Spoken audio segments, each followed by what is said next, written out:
السلام علیکم ورحمۃ اللہ وبرکاتہ۔ بسم اللہ والحمد للہ والصلاة والسلام علی رسول اللہ، اما بعد۔ خواتین و حضرات، سوال جواب کی نشست کے ساتھ خلیق الرحمن آپ سے مخاطب ہے۔ آج کی اس نشست کا سوال قرآن کریم ہی سے متعلق ہے۔ پے در پہ قرآن کریم سے متعلق سوالات اور ان کے جوابات آ رہے ہیں اور اب اختتام کی طرف جا رہے ہیں۔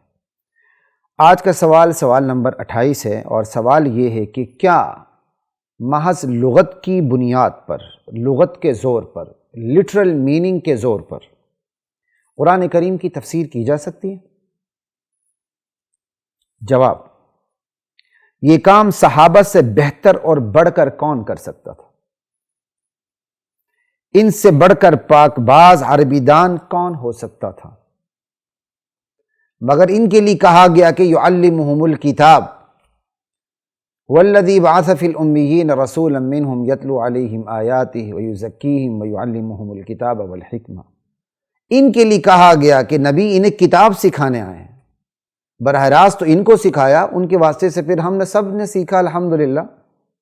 ان کے لیے کہا گیا کہ یعلمہم الکتاب، کہ نبی ان کو قرآن کی تعلیم دیتے ہیں، قرآن سکھاتے ہیں، الفاظ کو بھی معانی کو بھی۔ یہاں یعلمہ اللغہ نہیں فرمایا اللہ نے کہ نبی نے انہیں لغت سکھا دی، لغت عربی سکھا دی، جو تھوڑی بہت کمی تھی وہ بھی دور کروا دی، اور ایک ڈکشنری بنا دی، لغت کی کتاب ہاتھ میں دے دی کہ اس کی مدد سے قرآن سیکھ لو اور پھر قرآن کی تفسیر کرتے چلے جاؤ۔ اللہ اکبر! ایسا نہیں ہوا، بلکہ یعلمہ اللغہ نہیں کہا، یعلمہم الکتاب کہا۔ بلکہ یہ نبی، بلکہ یہ امی، یہ امیین، یہ ان پڑھ لوگ اپنی زبان میں ماہر ترین لوگ تھے۔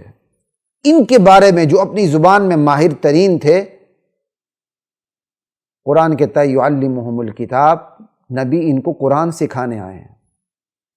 یعلمہ اللغہ نہیں کہا کہ لغت کے زور پر صرف، یعلمہ اللغہ نہیں کہا، لغت کے زور پر تو صرف ایک رکعت نماز نہیں پڑھی جا سکتی۔ انشاءاللہ تفصیل آئے گی، اور یہ بڑی ظاہر بات ہے، تفسیر کی مزید ضرورت کیا ہے؟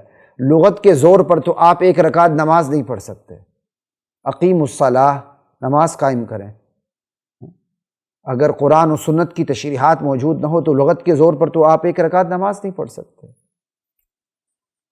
ٹھیک ہے؟ اللہ اکبر! مگر ایسے میں کوئی یہ کہے کہ کیا قرآن کریم میں لغت کی کوئی اہمیت نہیں؟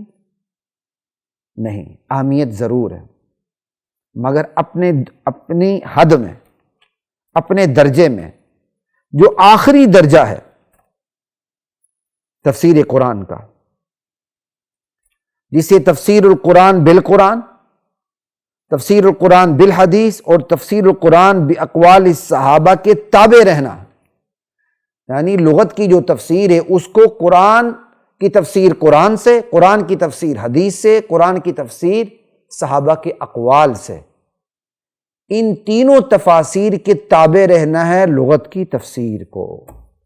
ان تینوں تفاسیر سے لغت کی تفسیر کو متصادم نہیں ہونا، یہ شرط۔ اللہ اکبر! لغت کا انکار نہیں، مگر یہ اپنی حد میں محدود ہے۔ ٹھیک ہے جی؟ پھر وہی بات کہ محض لغت سے کسی بھی انسان کے بنائے ہوئے قانون کی تشریح بھی ممکن نہیں۔ اللہ اکبر! پھر وہی بات کہ محض لغت کے زور پر ایک رکعت نماز قرآن کی روشنی میں ادا نہیں کی جا سکتی، محض لغت کے زور پر۔ لغت کے زور پر سب کچھ کرنا ہوتا تو پھر نبی کی ضرورت نہ تھی۔ قرآن کا کعبے کی چھت پر اترنا زیادہ مؤثر ہوتا، لوگ صفحات قرآنیہ کو ہاتھ میں لے کر لغت کے زور پر حل کرتے چلے جاتے، لیکن خدا کو یہ طریقہ منظور نہ تھا۔ اسی وجہ سے اللہ نے انبیاء کا سلسلہ شروع فرمایا، تاکہ انبیاء محض قاصد نہ بنے، محض میسنجر نہ بنے۔ یہ نبی کا ترجمہ جو میسنجر سے کیا جاتا ہے بڑا محدود ہے۔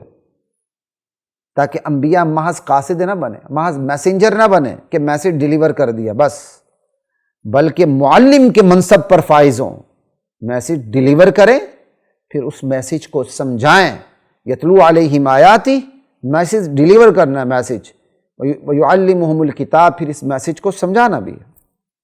اللہ اکبر۔ لغت کے حوالے سے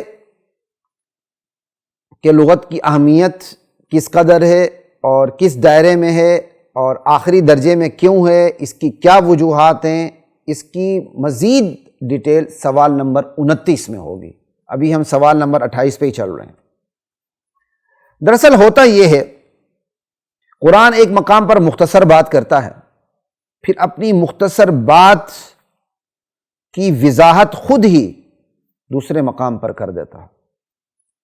تو یہ تفسیر القرآن بالقرآن ہوئی، یا اس اجمال کی وضاحت قرآن تو نہیں کرتا، البتہ نبی اس وضاحت فرما دیتے ہیں، تو یہ تفسیر القرآن بالحدیث ہوئی کہ قرآن کی تفسیر حدیث کی روشنی میں۔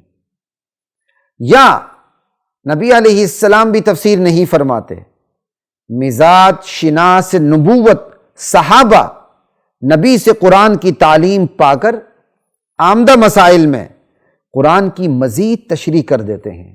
یہ تفسیر القرآن باقوال صحابہ ہوئی کہ قرآن کی تفسیر صحابہ کے اقوال کی روشنی میں۔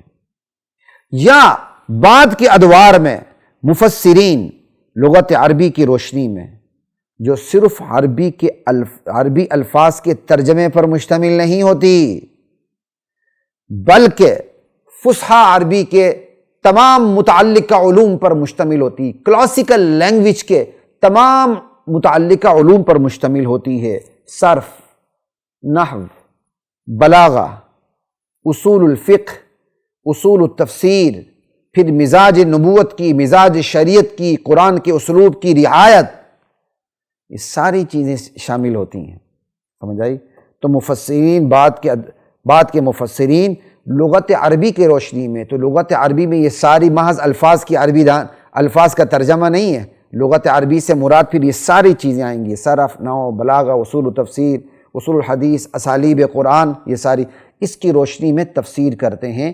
یہ تفسیر باللغہ ہوئی۔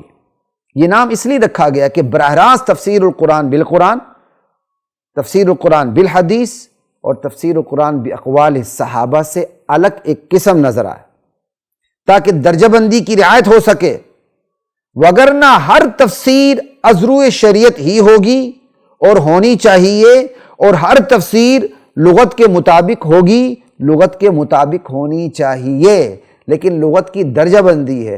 پھر کہہ رہا ہوں، اس کی مزید تفصیل سوال نمبر 29 میں ہوگی۔ ابھی ہم جو سوال نمبر 28 ہے کہ کیا لغت کے زور پر قرآن کریم کی تفسیر کی جا سکتی ہے، اس سوال کے دائرے میں رہ کر جواب دیں گے، بس مزید تفصیل سوال نمبر 29 میں انشاءاللہ۔ اللہ اکبر۔ قرآن اپنی تفسیر خود کر دے تو پھر کیا کہنا،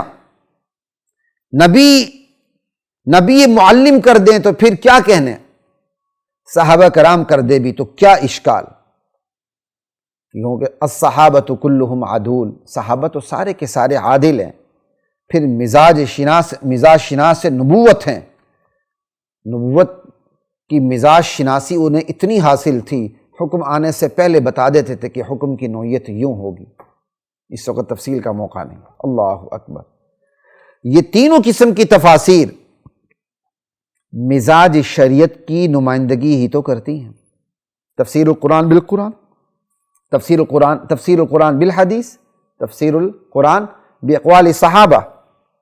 البتہ جب غیر صحابہ تفسیر کریں گے تو ان کی تفسیر معتبر تب ہی ہوگی جب وہ تفسیر القرآن بالقرآن، تفسیر القرآن بالحدیث اور تفسیر القرآن باقوال صحابہ سے متصادم نہ ہو۔ قرآن و حدیث سے متصادم نہ ہو، صاف بات ہے، سمجھ آئی؟ کیونکہ قرآن تو اللہ کا کلام ہے اور حدیث نبی تو معصوم ہے۔ اقوال صحابہ سے بھی متصادم نہ ہو، کیونکہ صحابہ معیار ایمان ہیں، صحابہ نبی معلم کے براہ راست اولین شاگرد ہیں، جنہیں بہرحال اپنے بعد واروں پر ہر لحاظ سے برتری حاصل ہے۔ اس وضاحت سے تفسیر کی درجہ بندی بھی عیاں ہو گئی کہ پہلے درجے میں تفسیر القرآن بالقرآن، دوسرے درجے میں تفسیر القرآن بالحدیث کی تفسیر، حدیث کی روشنی میں تفسیر، اور تیسرے درجے میں تفسیر القرآن باقوال الصحابہ، صحابہ کے اقوال کی روشنی میں تفسیر، چوتھے درجے میں تفسیر القرآن باللغہ۔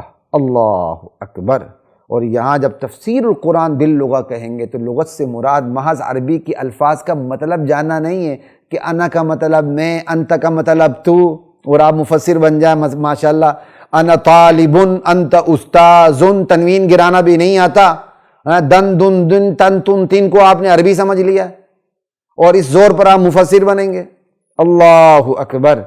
تو جب کہتے ہیں نا تفسیر القرآن باللغہ تو لغت سے مراد محض انا طالب انت استاد مستاد یہ مطلب نہیں ہوتا، لغت سے متعلق تمام علوم پر دسترس حاصل ہونا ہوتا ہے، اس کی روشنی میں پھر کیا کہتے ہیں تفسیر کرنا ہوتا ہے، پھر وہ تفسیر بھی قرآن کی تفسیر سے، حدیث کی تفسیر سے، صحابہ کی تفسیر سے متصادم نہ ہو، یہ مراد ہوتا ہے۔ انشاءاللہ اس کی مزید تفصیل سوال نمبر 29 پہ کریں گے، اور سوال نمبر 29 پہلے ہی آپ کو بتا دیتا ہوں کہ سوال نمبر 29 کی نوعیت کیا ہوگی کہ تفسیر القرآن باللغہ درجہ بندی میں، یعنی لغت کے ذریعے قرآن کی تفسیر درجہ بندی میں چوتھے نمبر پر کیوں ہے، پہلے نمبر پر کیوں نہیں؟ کیونکہ تفسیر القرآن بالقرآن اس میں بھی لغت عربی ہے، تفسیر القرآن بالحدیث اس میں بھی لغت عربی ہے، تفسیر القرآن باقوال الصحابہ اس میں بھی لغت عربی ہے، پھر تو تفسیر القرآن باللغہ کو اولیت حاصل ہونی چاہیے۔ اس کا جواب سوال نمبر 29 میں دیں گے، ساتھ رہیے گا ہمارے۔ السلام علیکم ورحمۃ اللہ وبرکاتہ۔